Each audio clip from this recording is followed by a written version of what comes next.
All right, well, thanks so much for that introduction and to the rest of the Remaking Senses team for these sort of important series of discussions.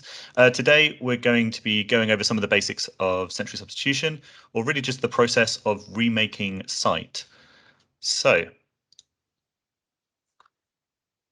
in the brain, there are various areas which process our different senses. And if you end up losing access to one of those, the question is, how can you feed that information through a different sense modality, and then hopefully have that information filter back to the visual cortex? And so if you want to remake sight, the most important thing is that you need to preserve the rules that define vision. So these are sort of the simple low-level rules, like vision has a field of view. If you have one object go in front of another, it occludes the one behind it.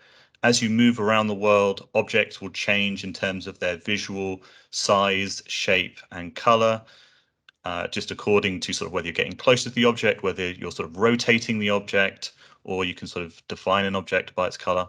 And if hearing or touch obeyed these rules rather than the ones that we're all used to, what do you get? And the sensory motor theory of consciousness would say that you get vision from this because it says that vision is defined by us using the rules of vision and not necessarily the sensory input. So it's not about using the eyes, the ears, or the surface of the skin.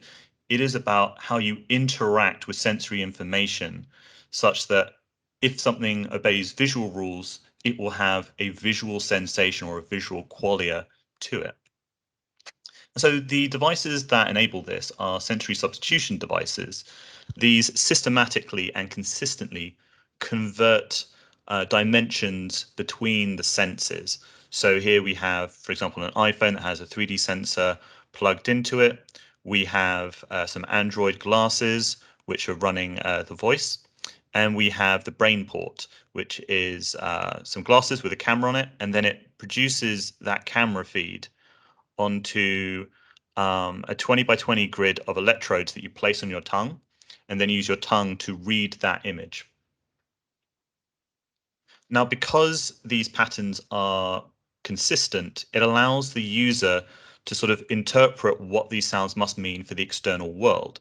If someone is looking down at a plate of fruit and they hear the sound which denotes red, and they listen closer and they realize, oh, okay, the sound is communicating roundness, that it's relatively small, that it is in the center of my visual field, then they can make the deduction that there is a red apple in front of them and where it is so that they can reach for that object. So it's about using those sounds to create a mental model that the user has and then allowing them to act on that mental model so they can interact with the external world.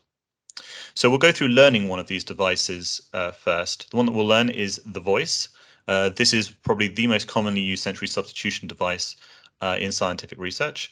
And so what will happen is there will be a column that will sweep over an image. And as it touches anything bright, it will play a sound for that.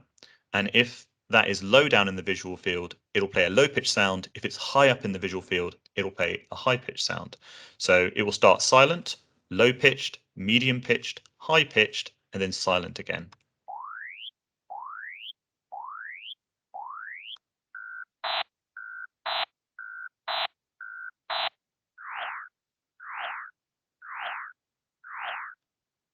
Okay, so you can take an image, feed it through the voice, and you'll end up with something like this. Now, if you take that sound and you put it in a spectrogram, then this is the image that you will get from that sound file. So as you can tell, a huge amount of visual information is being preserved in this image. Now, one thing you might notice about the sound file, it has this kind of like warbling sound towards the end. That is that pattern of sort of dark, bright, dark, bright, dark, bright here. So I'll play the sound again. Now, as you can gather, it can be pretty difficult to use for complex natural images, and it doesn't necessarily produce the sort of most pleasant sound to listen to. However, there are some people who have decided to take it upon themselves to learn this in the long term. And at 3 months of use, blind voice users report that they no longer have to think about converting between the senses, that it becomes an automatic process. And as the sort of months and the years roll on, late blind users report that these sounds generate perceptions of light. But it also goes further than that they end up inferring 3D depth. They end up having a smooth sort of motion through the world, despite the fact that the voice is only giving them one image a second. So it's closer to a PowerPoint presentation than sort of like a fluid sense. And they also end up filling in color where the voice isn't actually telling them necessarily what color it is, but they're using their memory to fill in this information. Now, if you end up disrupting the visual cortex of one of these users, it ends up temporarily disrupting the light perceptions that they get from these devices. The same thing can happen with tactile sensory substitution. Here we have a series of pins on a board that rise up in different orientations. And when you have late blind users who end up activating their visual cortex at the back of the brain, then they end up reporting experiences of light as well.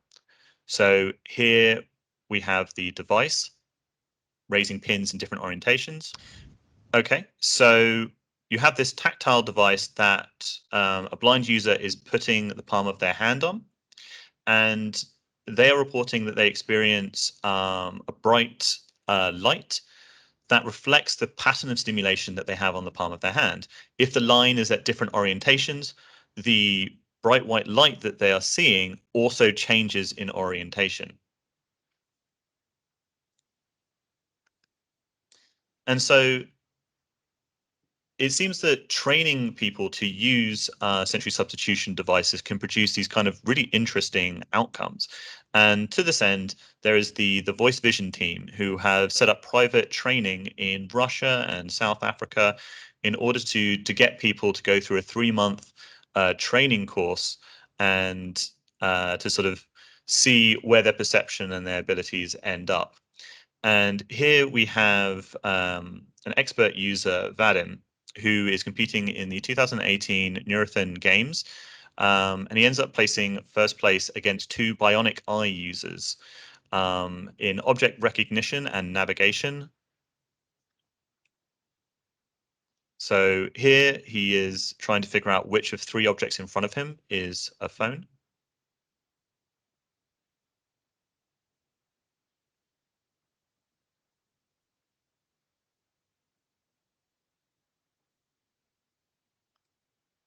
And you can see a documentary on this individual and sort of like what it's like to gain expertise in this in a Seeing with Sound documentary that was produced by the Voice Vision team, but we have a subtitled version on the Synesthetic Site YouTube channel. Now, there are alternative ways of sort of turning visual images into sound. There's a huge amount of creativity possible within this space. And one of which that I find particularly interesting is that of blind philosopher John Hull and how he wanted spatial information to be communicated to him. If only there could be something equivalent to rain falling inside. Then the whole of a room would take on shape and dimension.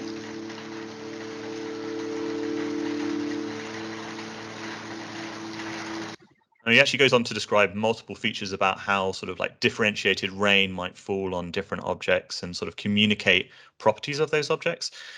But one of the things that I've sort of taken from that is that there's a lot of different things that we can do within this space. And I've really wanted to increase the usability of these devices, particularly for novice users. And so I helped develop the SoundSight app. And what this does is it takes not only sort of regular grayscale images, but also color, depth, thermal images, and can use those to control thousands of sound files that can produce a wide variety of soundscapes for the user. So here you could have something that's similar to the voice.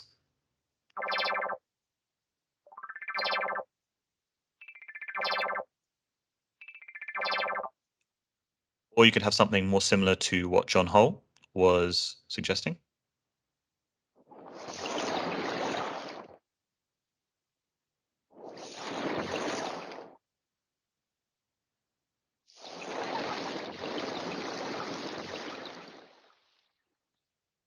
Or you could take a completely different approach and, for example, use a musical track. Here we have a vertical column where at the top you have lyrics, and then as you get further and further down, it goes from guitar to bass to drums.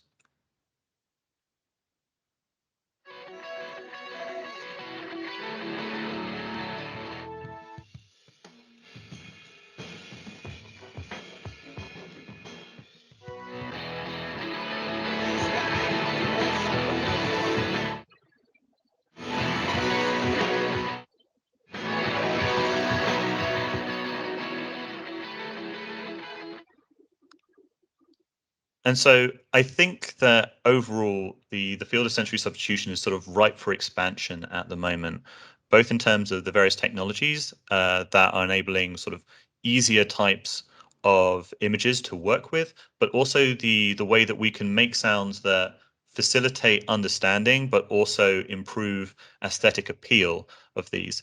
And so the idea is to try and make the process to becoming an expert as sort of easy as possible by reducing the barriers to entry. So instead of a 3 month sort of intensive training course where people have to sort of push through barriers, that rather it might become an interesting enough experience that people want to do it by themselves. And so I'd like to thank the Remaking Senses team for hosting this talk, but also NYU Langone Health and the Neuroimaging and Visual Science Lab that I'm a part of, which is headed by Kevin Chan. And so we do explorations into sensory substitution, what it means for the brain, how we can sort of encode visual information in different ways to facilitate understanding. So thank you so much.